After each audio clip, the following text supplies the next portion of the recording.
Hello and welcome back to the Lamelle Health Pod Talk. On this episode, of course, we're going to be talking about female sexual dysfunction. Now, this is uncommonly discussed in public spaces or even in our own, dinner tables or office corridor talks. But we hear a lot about male erectile dysfunction, quite commonly discussed in open spaces. But women do also sometimes find themselves confronted with just this lack of appetite and zeal for sexual activity, or even just feeling sexy, just feeling out of touch with their femininity.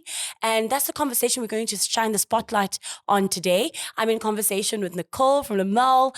She's going to tell us a little bit more about herself and what she does with the Lamelle Group. And of course, Dr. Zenda is back with us on this episode, just honing in on that medical, backdrop on what are some of the causes that cause us sometimes to lack sexual appetite and confidence. So, Nicole, Thank welcome. you, Sibor. Yeah, I'm so excited to actually really talk about this because I joined Lamelle a couple years ago and didn't realize that female sexual dysfunction was a thing. It was like, for me, it was something I'd never heard about before. Now you get thrown in this space where it becomes actually, fortunate enough for me, it became an everyday office conversation. Yeah. And then I realized this is so common, and yet we are so embarrassed. And maybe it is us as South Africans, right? Like maybe we just are a little bit more shy to have those type of open conversations. And that's why we thought this is so important to bring this to the forefront today, to really open the door on the conversation.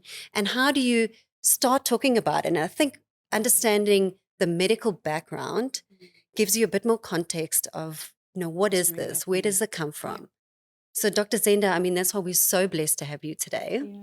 And I know this is a really passionate topic for you as well. Very much. So give us a bit of a debrief. What exactly does this mean? So I firstly thank you so much for having me. And if it's okay, I just want to steal a minute because I remember in as I was studying as an OB-GYN, kind of bumping into this like literally about 2, maybe 3-page chapter on sexual dysfunction. And it's just to reiterate that very concept you're talking about, that we don't talk about this. It's not only in our own public or private spaces, but also from a medical or a clinical perspective. Yes. This is not something that is taught very, very openly or very common. I never had that lecture to start off with. And I was particularly surprised, when you go to first world countries, that's where I did my sexology, they are a bit more liberal. They probably also are a bit more ahead in terms of the conversations. Yeah. And it was so important for me to come back to my own country and say, as a conservative country, how do we then start having these conversations? I would hardly get a patient who comes in and saying, a female patient would come in saying that I have a sexual issue or a sexual challenge. Very often they either sent by the partner, or it only comes up when you actually, as a clinician, you ask. So it's a little bit of both, in that we as clinicians need to be more proactive in asking appropriately. So when we're talking about sexual dysfunctions, there's a big difference between a sexual dysfunction versus a sexual challenge. And a sexual challenge means we all go through it at some point. During your premenstrual syndrome, you might have a sexual challenge of, I don't feel like it. There is nothing wrong with that. Yeah. After pregnancy, after delivery, you might have a sexual challenge that I don't feel like it. Something has changed. Life is too demanding. Life is too demanding. If you're stressed out, working a Lamelle job and very busy, you might have a challenge. And I think it's important for people to understand that it doesn't always equate to a dysfunction. When we start talking about a dysfunction, this is something that then has been there, at least, when we look at the DSM-5 classification. It's something that has been there for more than 6 months. And it varies in terms of, it could be something that is situational, which means it's only with this partner or in this instance, or it could be something that is generalized, which means if we're talking about pain, for example, I feel pain only when I'm with my partner. Or generalize, I feel pain when I'm having a gynae exam, for example, when I'm trying to insert a tampon, anything that kind of comes there will give me pain. And then when we look at, I think I'll put it more in like lay term, and the way that I love to approach it when I see clients in terms of what are the things that we're looking for. So I always say to women, think of it this way. When we're talking about desire, so desire, or what we then medically say is libido, is the feel like it. Do I feel like it? A lot of the times we don't feel like it, and there's a number of reasons. I think we'll go into that a bit later. Do I feel like it? So that's a desire. Something that becomes important to understand, especially as women, is because we are cyclical. You don't always feel the same. Probably the most time that you feel like, yes, I want to be on top, I want to do everything, is when you're ovulating, because all your hormones are sort of like in That is so interesting. Yeah. And also to understand that you want different kinds of intimacy at different times of your cycle. Again, you might be like, I want to be on top and so forth during ovulation, but premenstrual, your body generally is a little bit tender here and there. Your mood may be a little bit down, and just cuddling is all you want, or like something more sensual might be more, be more appealing. So we're speaking about desire in that instance. Then you look at things like arousal. Arousal is, I have thought about it, and okay, now I feel like it. Then your body, it's like, we often say the brain is the biggest sex organ. So as true. soon as your brain kind of communicates, I want, the desire, your body then responds accordingly. So that's arousal. And you get sort of like the genital changes, which is that lubrication. But also there are other things that happen. Your heart rate increases a bit, your breathing increases. You may feel a little bit clammy from the blood circulation. Well, that's why I'm like jealous of men, because I just feel like the wind can just blow and they are like totally ready and in the mood. Yeah. And with us as women, it's like, is the lighting okay? Yes. Is my hair okay? Did I shave this morning? I can't Exactly. even remember. Is my underwear okay? And I feel like we're so much more in our head. And so just getting to that point is a lot more complex. Yeah. I like that you mentioned that, Nicole, just around being too much in your head. And again, leading to what you had said about there are messages that come from the brain that then, cause the physical arousal. But what happens when you are thinking about it and you'd like to be intimate sexually, but it doesn't translate physiologically to how your body gets aroused? It can't happen. Yeah. What is that? Because you spoke about the challenges versus dysfunction. Yeah. When do those two intersect? So this is all, and it can happen on either one. I think the important thing when you differentiate the dysfunction is when something has been consistent. It's a time frame, consistently there for more than 6 months, and it is causing distress. So that's also a big one, because you get people are like, I don't have desire, but I'm not bothered, right? Okay, you haven't met my husband, so that's not going to go down well. Well, it depends who it's bothering. Does it bother the client, or does it bother their partner? That's a completely different thing. Again, and I think exclusive. that's one of the complications, right? Yeah. And again, that relates to how that becomes in your head. Yes.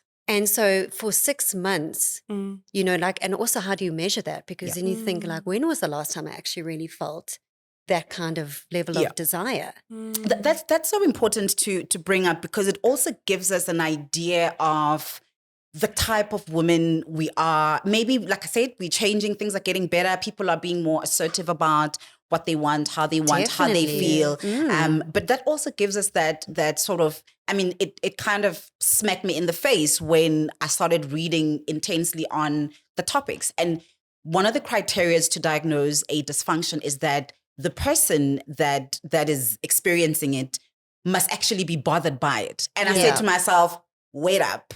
I meet a lot of women. Probably I've done it myself, where you're like, I don't have desire, but okay, fine. My husband is here and he wants some. It's fine. Just, and then, so it's the socialization that pleasure is not for us. It's for the next person. Yes. That sexual intimacy is sort of like a duty. You get women who that's give. it. It's something that I have to give. And that's what the conversation I have with so many women is exactly that. It becomes another chore in the day, as opposed to the desire to really want this for myself. 100%. Yeah. And what are those blockages, though, when it comes to that desire, guys? Because, we're sexual beings as well. So when we start thinking that we're ticking a box, but also physiological, even mentally, we're so disengaged from it. Yeah. What does that suggest about just ourselves, maybe just internally, or based on the external, factors. Yeah. I think, being a mom to two young girls, I think my mindset towards a healthy sexual relationship really shifted with that whole change in dynamic and change in Yeah. my household. And it's really hard to kind of center yourself and start coming back to, this is actually for me. Yeah. So we talk a lot, with the history now that I've been working with Lady Prelocks as an Yes. example. So we've got a way you can actually self-test, right? Oh, We've got wow. that FSFI Yes. index. So you can actually go through that test and you've got all the domains of sexual health, right? So there's desire, arousal, lubrication, and orgasm, Yeah. and pain. And pain. And Okay. pain. And so you can actually self-score to see where you rate in that. But again, that could be very seasonal. Yeah. And if you meet that score to say, okay, if you score below there, my darling, you have female sexual dysfunction, but there is a way forward. Yeah. Okay. Okay. So, and again, it's not just like Lady Prelocks is there to assist you in that journey, but it's also about your mindset, your approach to it. Big one. So it's Attitude a big towards, attitude yeah. towards it. Yes. It is, and we're complicated beings. So there's so much that goes behind this. And I think really what I want out of this conversation is to say it is normal. Yeah. Mm. And the conversation needs to be had. Yeah. Absolutely. Yeah. That is so important. I think creating safe space for women first and Yes. foremost to be able to come and say, I don't feel the way I used to feel. Yes. And I think also from a medical perspective, whilst history might have been, you take a male, study the male, and then Yeah. copy and paste, you've got a woman. Yeah. There's no such a thing. We are. I personally don't like complicated, but maybe like very floral. Very Love dynamic. it. Absolutely. We are a bit Dynamic. more floral, Yes, thank dynamic. you. And so understanding the phases of your age or the phases of womanhood is important. Yeah. And what your hormones are doing. So, for example, your teen or maybe let's say teen to early reproductive years are your peak estrogen years. That's oh my the nice. goodness. I Oh, wish I you was know. there again. Take I me really back. do. Right? Those are the nice, years where your estrogen is at its peak. You don't even and think about it. You don't even do Beautiful. it. You just Yeah. do, and you just go. But certainly things like, for example, having children, that immediate postpartum, there is such a drop in all your hormones. Yeah. And that's why a lot of the times, a lot of moms or new moms don't feel like being intimate. That's so interesting. I didn't realize that was the thing. Yeah. Also with things like breastfeeding. Breastfeeding increases what we call prolactin, which is a hormone that actually fights your sexual hormones. And in a way you kind of look at it as like, nature kind of knows whose food is it anyway. Yeah, I was Yeah. it's Yeah. time for baby, 100%. Yeah. Type of thing. But also then there's stress. A lot of us are in high demanding jobs. We work around the clock. We kind of like are wearing the suits and want the paycheck. Yeah. But that is not how our bodies function. In fact, just before your period, your body actually does well when you slow down a bit. I often even encourage women to be so cycle conscious that don't book your most hectic things to do during period. that premenstrual phase. Do more work at home, do more work alone. It's a time to reflect. It's a time that your body needs a little bit more of that just Tend to self. I mean, Tend we to know self. in our office, I suppose we're very female dominant in the marketing segment. Like we'll come in and be like, guys, today is PMS. Yes. Oh, wow. And we're very transparent and we believe it's like, rather than know, 100%. like, It's a sensitive Nicole time. is just not going to be Don't touch 100% today. today. And that's okay. And then we Yeah. respect each other's space to say, I'm not going to push on this particular thing today. Yeah. Let's respect that she's feeling this way. That is like That's a revolution- dream. Like that that's should revolutionary. be It is. everywhere, It right? is. Yeah. And we do. We have that safe dynamic. And I think that's what I wish maybe more organizations or more females would be like, just open enough to say it. Be Yeah. mindful to that. Even, if we've got someone that's extremely going through a hectic menopause. Yeah, menopause is another big one. Yeah. And we can just see today's not the day, guys. She's definitely got the moods and we are flushing We are like, and we are like, we're here. and you've just got to learn to respect and I suppose adapt yourself to all of those situations. Absolutely. And I mean, to that point, Nicole, we recently just had a conversation about PCOS, Yes. polycystic ovarian syndrome, and we spoke about the many symptoms that it finds expression through, right? Yes. Yes. I want us to talk about physical trauma, Yeah. traumatic experiences Yeah. that can actually communicate a dialogue within yourself that blocks you from feeling sexual or even having the desire to be intimate. What are some of those examples? I mean, there's the postnatal stuff, there's chronic illnesses, I suppose, Yes. stresses, Menopause. and I suppose Certain sexual But also abuse, medications. sexual abuse as Absolutely. well, a history of rape or molestation or whatnot Yeah. can completely do something to your, I guess, your chemical makeup Yeah. when it comes to sexual 100%. One that we appetite. often don't, the sexual trauma very often is, we kind of have figured out how to work with that. Okay. The one that is often missed completely is first time sexual experience that was traumatic. So it may Interesting. have been consensual, but either it was too painful, or maybe you didn't feel like your partner treated you in a way that kind of 100%. So you Yeah. find a lot of women, for example, kind of like having particularly something like so vaginismus belongs under the pain umbrella, painful intercourse,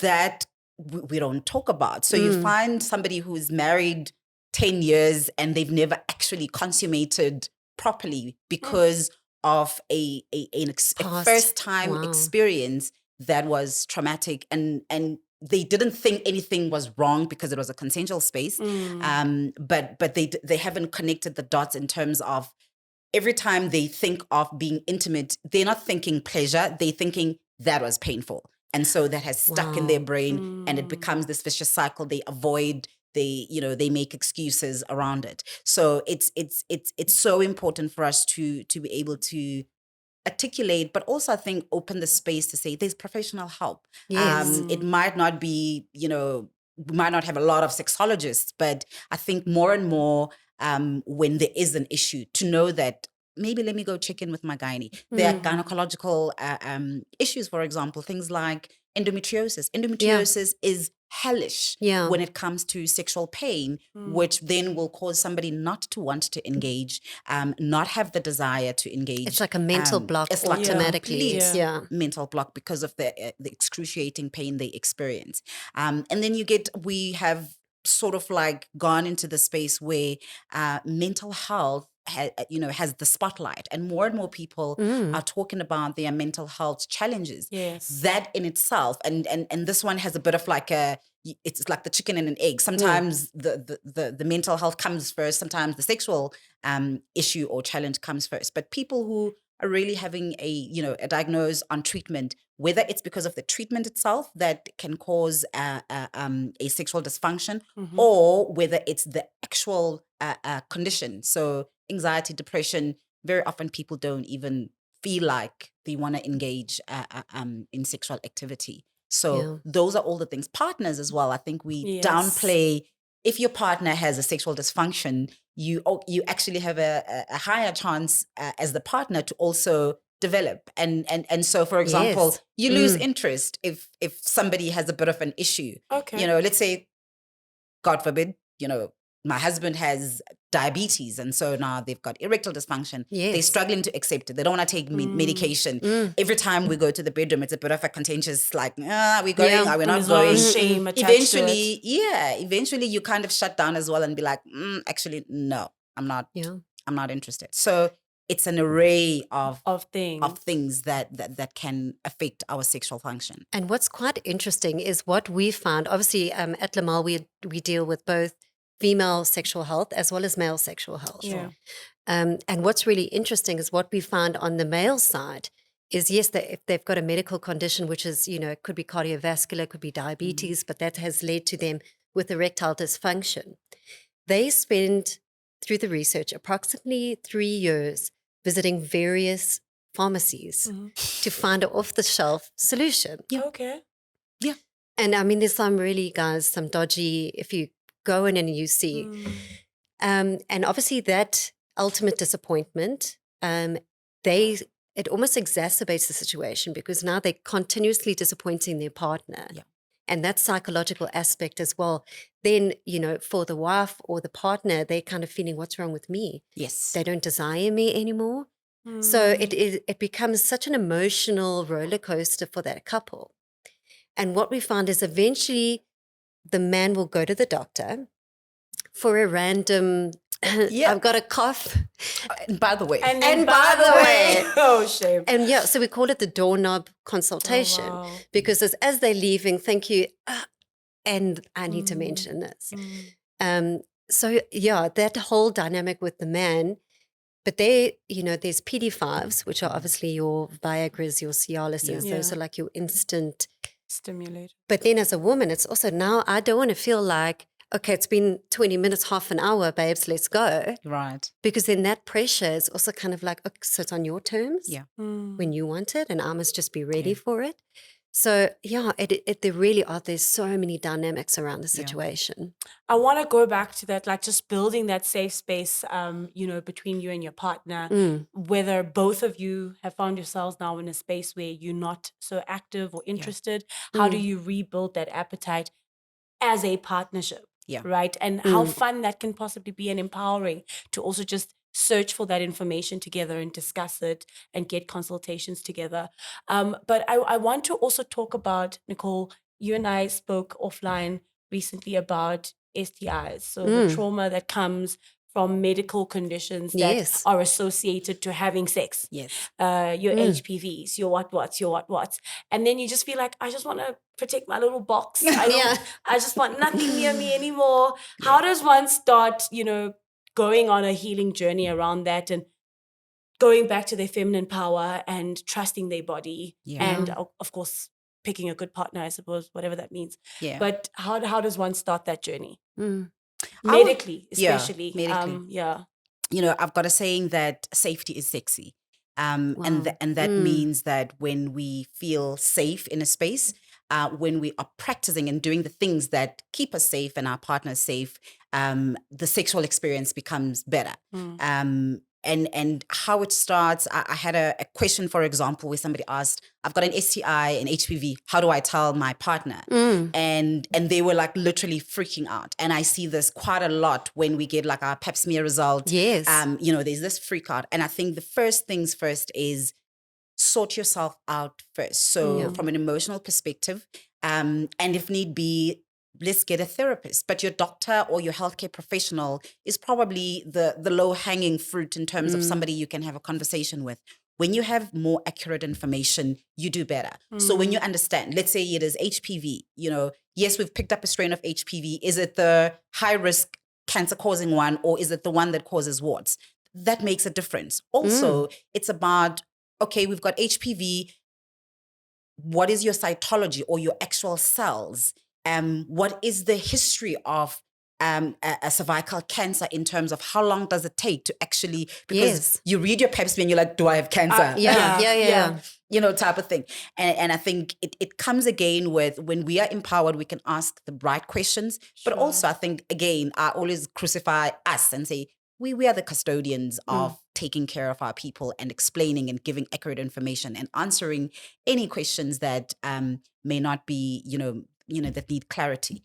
And then when it comes to, we will never, as long as we've got sexually transmitted infections, we will never talk enough about protection during sexual intimacy. It may seem unromantic when you've met somebody and you say, babe, I think we're probably getting to that stage where we want to, do things. And I know that in real life, mood killer, sometimes right? you don't even, it doesn't even get there. But just remember, let's go do our test. And what do our tests mean? I often encourage couples in particular, don't be the ones who break the news to each other, because you're probably going to kill each other and accuse each other of things. Have a mediator. Have a mediator. Go to your doctor and get your doctor to explain what it means. HPV, for example, could last for over 20 years. So whilst you are looking at each other like who did what, could have gotten it 20 years ago. Could have been, imagine, some time back. And I think it goes back to, how do we as a partnership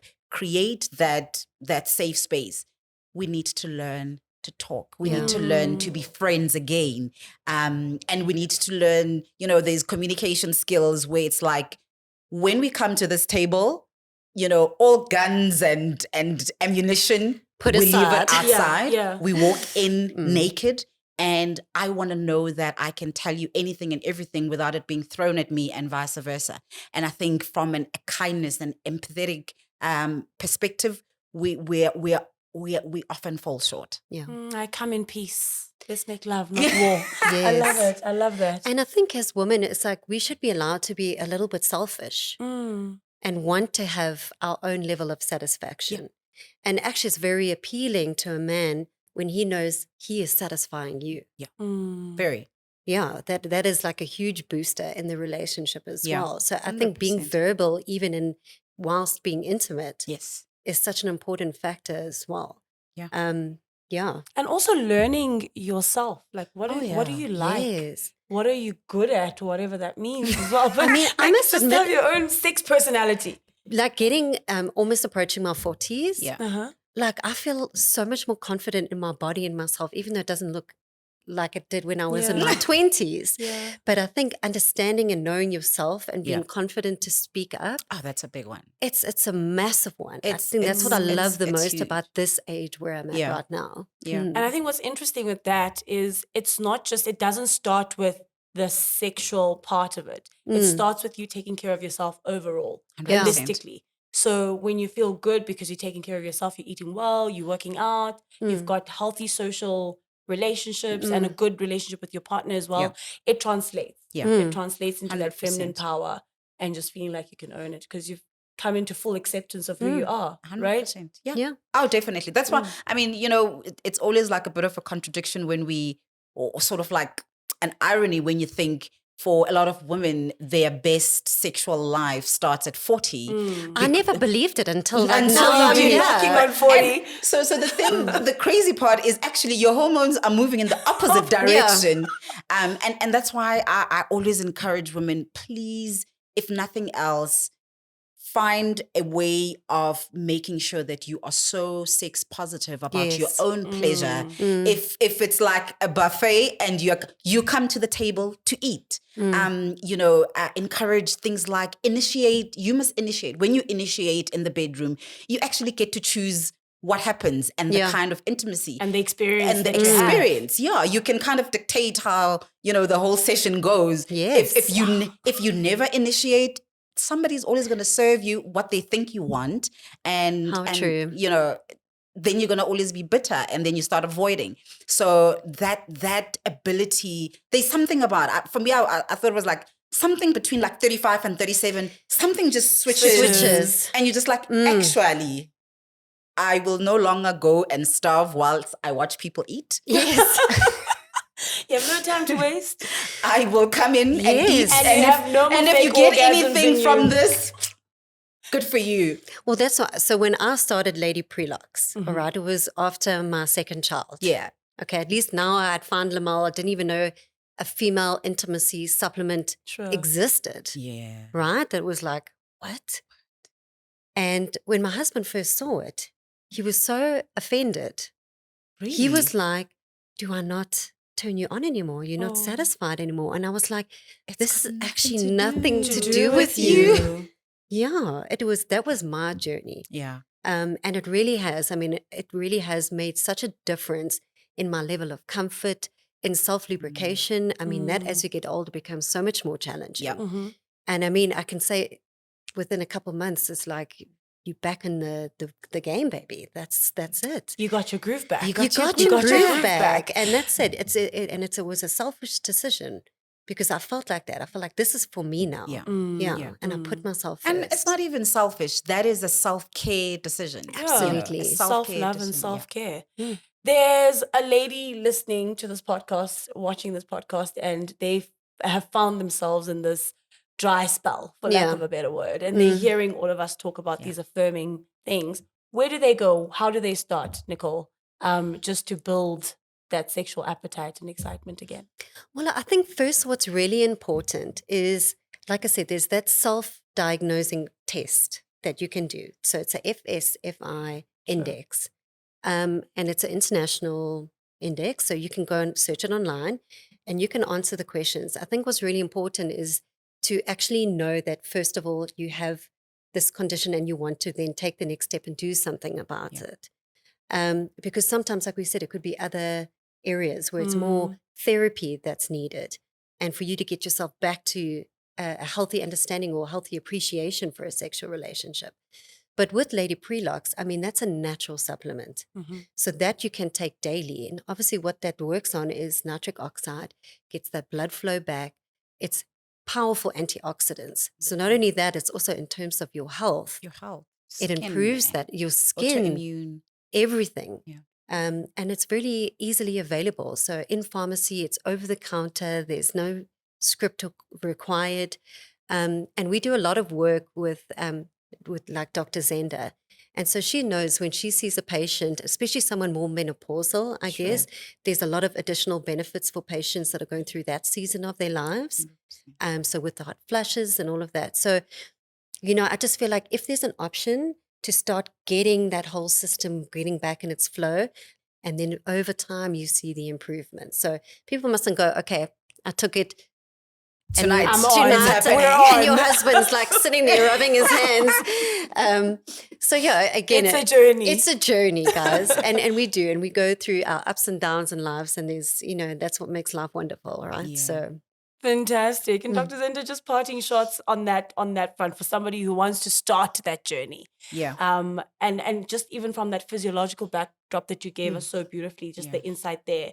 The emotional, the psychological, the physical. How does one start untangling that very, you know, confusing and debilitating web that they find themselves in? Yeah. First and foremost, once you have acknowledged that, you know, I don't feel the way, and here's something that I want to encourage a lot of women, or all of us as women, is that you probably know your body better than anybody, including your 100%. very educated doctors. So when you feel things have shifted a bit, do not dismiss.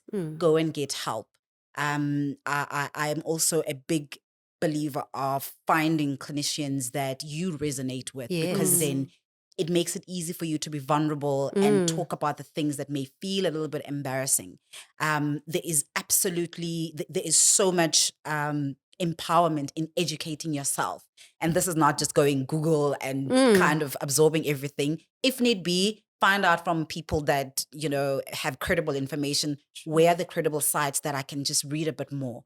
The understanding yourself. If we are constantly pouring into other people's lives, but we never work on our own internal self, it becomes a struggle, because not only do you not understand yourself as an emotional, a psychological, a mental, sexual being, but also you it's almost like people, when they talk about my body is betraying me. You know, it's like, I promise you, your body is always trying to just flag out things that it wants you to pay attention to. Absolutely. It's not a betrayal. And when you get to understand your body, especially from a sexual perspective, it makes a world of a difference, and you can actually articulate yourself better even when you see a healthcare professional. But also, I think final one is prioritize your own pleasure.